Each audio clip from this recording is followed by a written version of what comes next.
So, yesterday's video talking about the Montreal Canadiens and the idea of Mitch Marner heading over to the Habs was a pretty hot topic. A lot of people expressed their frustration with this idea even being discussed, and you know what? I totally get it. I said it in the video that this was going to make a lot of people mad. And it did. So, after talking about Marner to the Montreal Canadiens, why not go out there and stir the pot even more? Because we now have ourselves social media posts and ideas going out there and talking about another player that could potentially be a Canadian. And no, it's not Marner. This time we are talking about Nylander. And no, we are not talking about the Toronto Maple Leafs' William Nylander. Nope. That guy just signed an extension. That guy will probably be a Toronto Maple Leaf for life. Instead, we are heading over to the free agent pool. Because if you take a look at this article published by TVA Sports on July 8th, you'll see this list of 3 options that the Canadiens could go out there and target, and one of which is actually William Nylander's brother.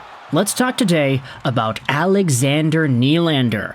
Because this is one of these guys who, if you wanted to talk about players that could be just absolute steals at whatever dollar amounts it is that they end up signing for, a guy who has so much more to give at the NHL level and who kind of got screwed over by his team because they just did not put any effort into bringing him back, Alex Nylander could potentially be that guy. Now, at the time of recording this audio, he is still a free agent. If this video is public on YouTube and he had already signed somewhere by the time this is uploaded, then okay, we'll make another video, I guess, talking about why I was wrong.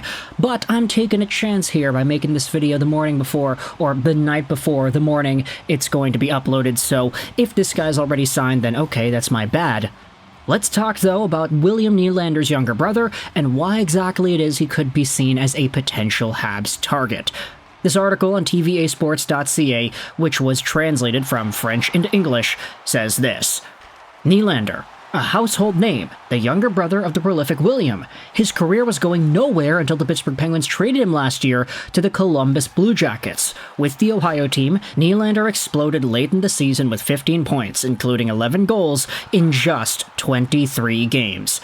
At 26, however, he is already suited up for 4 different NHL teams: Buffalo, Chicago, Pittsburgh, and Columbus, a fact that is enough to scare NHL GMs. The 8th overall pick in the 2016 draft could be on his 5th team next season if he is given another chance. Now, this article, of course, goes out there and talks about 3 Montreal Canadiens potential names. They talk about Daniel Sprong, and they also talk about Tyler Johnson, but I wanted to focus on Nylander, not just because it makes for a funky headline. Oh, Nylander to Montreal? How great to make this video the day after making Marner to Montreal. But because William Nylander's brother, Alex, actually does have some good potential here. As a prospect, Alex was seen by some as potentially being better than William. Of course, this was almost a decade ago when Alex was drafted, but there was a lot of hype and potential out of him, especially during his days as a junior player. He was absolutely lighting up tournaments on fire. He had 12 points in 7 games as an 18-year-old at that year's World Juniors, and as his career went on, he was always pretty good in the AHL. However, as an NHL athlete, Alex Nylander kind of got slowed down. In 2020-2021, he played 0 games with the Chicago Blackhawks, was sent down to the Wilkes-Barre-Scranton Penguins in the Pittsburgh system, and then bounced up and down in the Pens organization for the next 2 years. This year, though, with the Columbus Blue Jackets, as the article said, 15 points, 23 games played, 11 goals, and 4 assists. Alex Nylander was a goal-scoring, point-producing machine after being acquired by Columbus. This was highlighted by a hat trick that he had scored early on in his Columbus Blue Jackets career, and then a few other multi-point games and multi-goal games that paved the way for the rest of the season there too. It's kind of baffling, honestly, to think about why the Columbus Blue Jackets are not bringing him back. I mean, is he not exactly the kind of thing that you want? A hot story, a guy who's going out there and lighting a lamp, and a guy who happens to not be too old. I mean, 26 years old, he's still got a lot of time to establish himself more so as an 82-game NHL player. I think at this point you don't doubt the talent that's there, you just doubt the consistency and whether or not he's able to do what he needs to do for a full 82-game season. He hasn't really been given a shot in the NHL outside of these bottom feeder teams like Chicago and Columbus. So it has been kind of rough for him the past little while. Heading into the offseason, though, this was where a lot of people thought that the Blue Jackets would be able to re-sign him, keep him in the top 6, and hopefully see him expand on the role that he had last season. But to no avail. He is a free agent now, and if you wanted to say the Montreal Canadiens should try their hand at their own Nylander experiment, this would make sense. And if you talk about just where he could fit into the lineup, hey, I think there's a second-line winger spot that if you really wanted to open the doors up, it would be there. Alex Nylander, right-handed, does have himself that ability to play on both wings. I mean, it's even listed here on Elite Prospects that he can play center as well, so I guess he's an all three forward positions kind of guy.